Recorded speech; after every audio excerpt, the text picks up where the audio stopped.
Bismillahirrahmanirrahim. Assalamualaikum warahmatullahi wabarakatuh. Jumpa lagi dengan saya di Abil Maiwa Channel.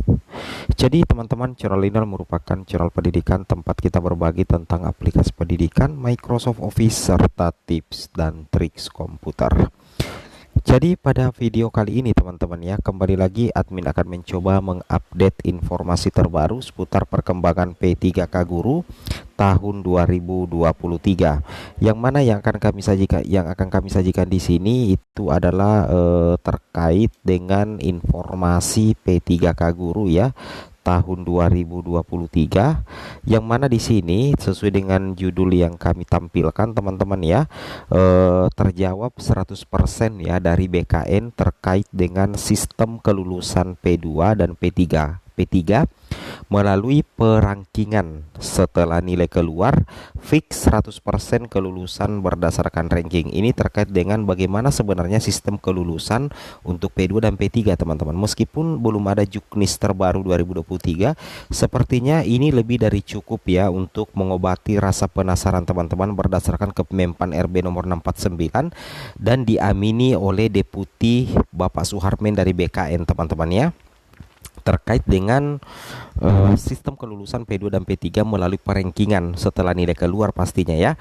Oke, sebelum kita lanjut, bagi rekan-rekan guru yang baru pertama kali menemukan channel ini, jangan lupa tekan tombol subscribe-nya dan aktifkan lonceng notifikasinya agar setiap hari Bapak Ibu bisa mendapatkan update informasi terbaru seputar perkembangan P3K Guru. Baik Bapak Ibu, tanpa perlu berbasa-basi lagi, kita akan langsung menjawab terkait dengan sistem kelulusan P2 dan P3 melalui perangkingan setelah nilai keluar teman-teman ya, fix 100% kelulusan berdasarkan ranking. Langsung saja kita to the point ke informasinya.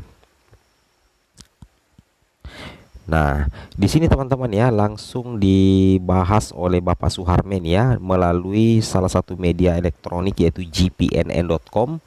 Di sini dibahasakan teman-teman ya, ini pernyataan dari Bapak Deputi Suharmen, memang benar P1 langsung penempatan. Jadi kalau P1 itu tidak dites lagi, tidak mengikuti komputer asis tes, siap, tidak mengikuti tes cat BKN. Nantinya P1 itu berdasarkan info dari Bapak Suharmen itu langsung penempatan teman-teman. Tetapi ada tetapinya.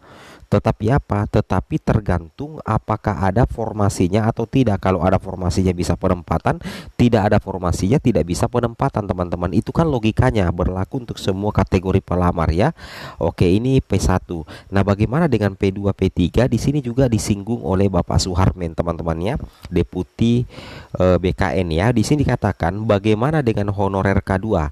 Kalau dikatakan honorer K2 berarti ini masuk dalam kategori P2, dan guru honorer negeri yang masa pengabdiannya minimal 3 tahun ini masuk P3 ya. Jadi bagaimana dengan honorer K2 dan guru honorer negeri yang masa pengabdiannya minimal 3 tahun, atau bagaimana dengan P2 dan P3 tetapi bukan P1. Nah, jadi bukan P1 ceritanya ya. Jadi K2 guru negeri bukan P1, berarti P2 P3.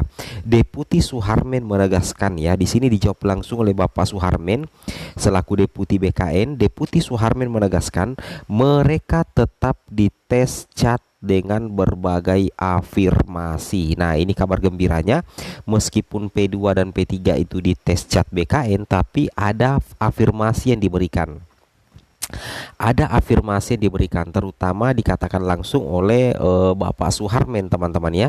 Nah, kira-kira bagaimana model afirmasinya? Di sini kita bisa lihat lagi teman-teman ya.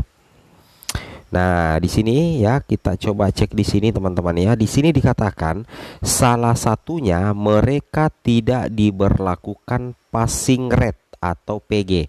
Jadi untuk P2 dan P3 teman-teman ya, itu tidak diberlakukan nilai ambang batas atau nilai passing grade. Apa maksudnya? Di sini dikatakan oleh Bapak Suharmen, begitu nilai keluar maka kelulusannya berdasarkan ranking. Nah, seperti itu kira-kira teman-teman ya. Saya ulangi, salah satunya mereka tidak diberlakukan passing grade. Jadi begitu nilai keluar maka kelulusannya itu nantinya berdasarkan ranking teman-teman ya. Jadi tidak ada passing grade lagi. Jadi ketika nilai keluar itu tidak dilihat rendah tingginya nilainya, tapi langsung di ranking siapa yang tertinggi nomor 1, siapa yang tertinggi nomor 2, nanti disesuaikan dengan ketersediaan sisa formasi setelah penempatan P1. Nah, jadi honorer K2 atau P2 dan guru honorer negeri 3 tahun ke atas atau P3, penentu kelulusannya melalui perangkingan. Saya ulangi ya, penentu kelulusannya melalui perangkingan sebagaimana diatur dalam Kepmenpan RB nomor 649 tahun 2023. Ini dikatakan oleh Deputi Suharmen. Jadi penentu kelulusan untuk P2 dan P3 itu berdasarkan perengkingan. Dasarnya dari mana? Dasarnya dari Kepmenpan RB nomor 649 tahun 2023. Nah, jadi sangat jelas sekali teman-teman ya. Jadi P2 P3 tidak diberlakukan passing grade. Begitu nilai keluar maka kelulusannya langsung di ranking. Kemudian penentu kelulusan untuk P2 P3 itu berdasarkan perengkingan. Aturannya ada di Kepmenpan RB nomor 649 tahun 2023. Ini sudah sering kita bahas sebenarnya teman-teman ya. Oke. Kemudian kita lanjut lagi rekan-rekan sekalian.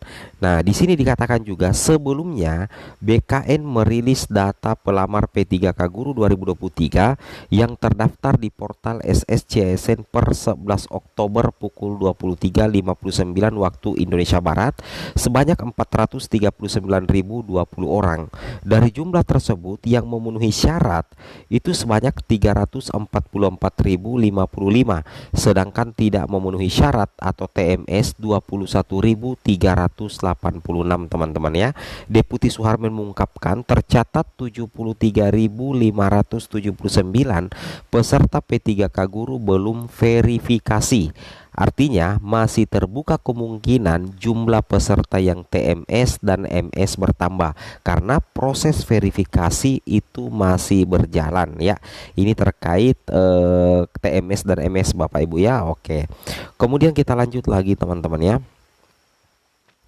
Nah, di sini teman-teman perlu ketahui bahwa nantinya di seleksi P3K Guru 2023 seluruh formasi itu nantinya ada di Dinas Pendidikan. Ini sudah pernah dikatakan oleh Prof. Nunuk Suryani. Nanti Dinas Pendidikan yang melakukan redistribusi penempatan setelah pengumuman kelulusan P1 hingga P4. Jadi nantinya itu diharapkan terjadi pemerataan guru di seluruh wilayah Indonesia ketika mandat penempatan itu diberikan kepada Pemda, karena Pemda sebenarnya yang lebih mengetahui sekolah ini yang kekurangan guru ini domisilinya di sini. Seperti itu kira-kira teman-teman ya. Oke, lanjut lagi. Nah, di sini teman-teman ya, sebagaimana yang dikatakan oleh Bapak Suharmen ya, bahwasanya mekanisme seleksi P3K Guru 2023 itu ada dua, penempatan dan seleksi menggunakan CAT. Penempatan ini difokuskan dan dikhususkan untuk guru lulus PG. Nah, seleksi menggunakan CAT diikuti oleh P2, P3, P4. Penentu kelulusan P2 dan P3 itu adalah perengkingan ya, perengkingan nilai teman-teman ya untuk P2 dan P3. Seperti itu kira-kira. Nah, bagaimana potensi kemampuan P2 dan P3 dalam mengerjakan soal nantinya? Di sini teman-teman bisa melihat bahwa ada afirmasinya bahwa P2 P3 itu tidak dikenakan passing grade. Dan kemudian soal kompetensi teknisnya itu relatif mudah dibandingkan pelamar umum karena materi kompetensi untuk P2 dan P3 itu merujuk pada standar kompetensi guru serta kinerja guru sesuai dengan peraturan yang berlaku atau kita katakan sebagai situational judgment test atau soal kompetensi teknis SJT untuk P2 dan P3. Oke teman-teman ya, semoga bermanfaat. Assalamualaikum warahmatullahi wabarakatuh.